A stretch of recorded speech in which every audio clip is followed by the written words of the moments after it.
अगर मैं आपको अपने फ्री टेलीग्राम पे ले जाऊँ तो आपको दिखाई देगा 4 सितंबर से मैं टोटली बुलिश हूँ। अगर आप 4 सितंबर को देखोगे तो मार्केट जस्ट मैंने जितने भी ट्रेड दिए फ्री में सबको खुद भी लिए बकाया था, वो सब कॉल साइड लिए। भले ही मार्केट साइडवेज होके मेरा एसएल खा गया बट कोई बात नहीं, सुबह उठते ही अगेन कॉल साइड का ट्रेड बनाया। रीज़न भी सबको बताया था। अगर आप ध्यान से देखोगे यहाँ पर आपको एक डबल बॉटम दिखाई देगा, तो रीज़न भी बताया था कि यहाँ पर एक डबल बॉटम बन रहा है तो मार्केट के ऊपर जाने की चांस ज़्यादा है।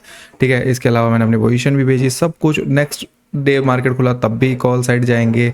अगेन मार्केट नेक्स्ट डे खुला फिर 9 सितंबर, तब भी कॉल साइड गए। उसके बाद आप देखोगे फिर से कॉल साइड गए, फिर आप देखोगे और नीचे आओगे, जितना नीचे जाओगे 11 सितंबर भी बी बुलिश, 12 सितंबर मार्केट बुलिश है। अब इसका लॉजिक क्या था वो बताता हूँ। इसका लॉजिक सिंपल सा है। अगर आपको मैं ठीक है, अगर मैं आपको चार्ट के ऊपर लेके जाऊँ निफ्टी के, तो आपको दिखाई देगा वन डे टाइम फ्रेम के ऊपर आपको एक डबल बॉटम दिखाई देगा। ठीक है, ये देखो डबल बॉटम दिखाई देगा।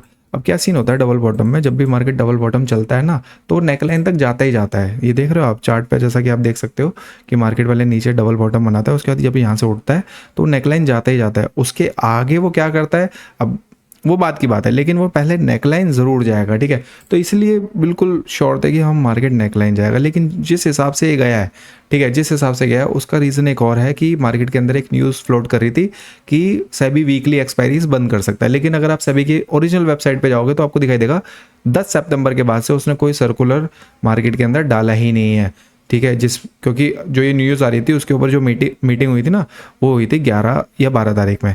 तो आप देखोगे कोई भी ऐसा कुछ आर्टिकल डाला ही नहीं है सेबी ने कि जिससे हमें पता हो, कंफर्मेशन मिले कि हाँ भाई वीकली एक्सपायरी बंद हो रही है। तो ऐसा कुछ नहीं है। ठीक है, तो यहाँ से तो आप शॉर्ट हो जाओ कि वीकली एक्सपायरी बंद नहीं होगी। ठीक है, अब बात करते हैं मार्केट आगे किस तरीके से बिहेव कर सकता है। तो लेकिन उससे पहले हम एक बार ओआई पे नज़र डाल लेते हैं। अगर आप ओआई को रीड करोगे तो आपको पता लगेगा 25,000 पे सबसे ज़्यादा पुट शॉर्ट है।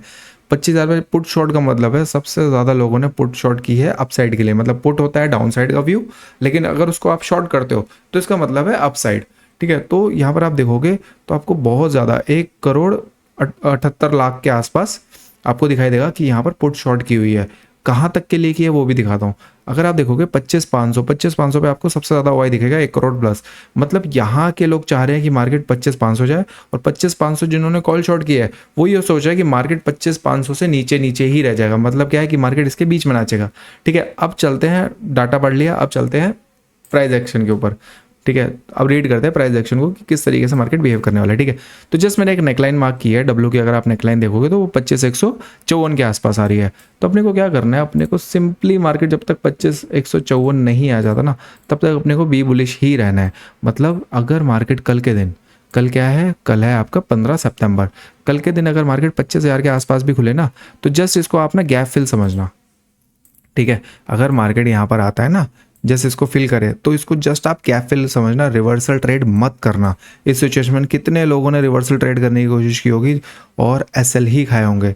ठीक है, इनफैक्ट कॉल वालों ने भी एसएल खाया। कॉल वालों ने एसएल इसलिए खाया क्योंकि मार्केट बहुत साइडवेज रहा है, इस पूरे वीक मार्केट बहुत साइडवेज रहा है।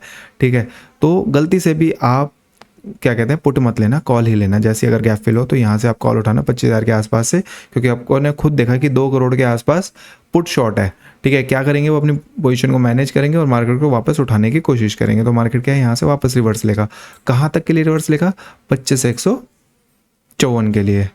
ठीक है, फिर आगे सुनो, अगर मार्केट गैप अप खुलता है, सपोज मार्केट क्या करता है 25,154 के आसपास खुल जाता है, तो नेकलाइन कंप्लीट हो जाएगी।